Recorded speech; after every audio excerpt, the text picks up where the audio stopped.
Kumusta kayong lahat? Maligayang pagbabalik sa YouTube channel na Min Recap. At ako si Nora. Sa video na ito, pag-uusapan natin ang pinakabagong episode ng Widow's War noong ika-4 ng Disyembre 2024. Pumayag lamang si George na patawarin si Samantha kung ibibigay niya ang kanyang anak. Maring tumutol si Samantha at nangakong hinding-hindi niya ipapaubaya ang kanyang anak kaninuman. May nagmungkahi kay George na gumanti kay Samantha dahil sa pagkawala ng kanyang anak. Inakusahan si Samantha na siya ang nagtulak kay George mula sa hagdan na nagdulot ng insidente. Pinagtalunan ng mga karakter ang responsibilidad ni Samantha, ngunit iginiit ni Samantha na ito ay isang aksidente lamang.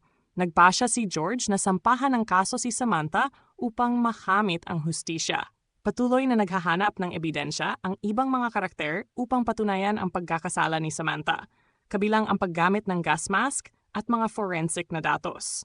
Sa kabila ng mga pagsisikap, ang mga paunang resulta ay nagpapakita na walang DNA o direktang ebidensya na nag-uugnay kay Samantha sa mga akusasyon. Nagplano si George at ang kanyang pamilya na kunin ang karapatan sa bata ni Samantha pagkatapos niyang manganak. Ilang mga karakter ang tumutol sa plano, sinasabing maaaring makapinsala ito at magdulot ng mas matinding hidwaan.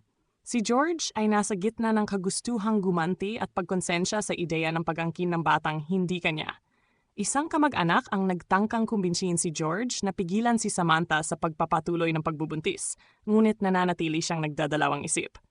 Isang karakter ang humingi ng tawad kay George dahil sa mga maling akala at selos, sinusubukang ayusin ang kanilang relasyon. Gayunpaman, ang mga hindi pagkakaunawaan ay nananatiling hindi nalulutas at patuloy na nagtutunggali ang mga karakter tungkol sa responsibilidad at hustisya. Ang bawat karakter ay gumagawa ng kanilang sariling plano upang makamit ang kanilang layunin, ngunit ang mga pagtatalo at matinding damdamin ay nagpapalala sa tensyon. Buod, ang kuwento ay umiikot sa masalimuot na tunggalian ng mga karakter.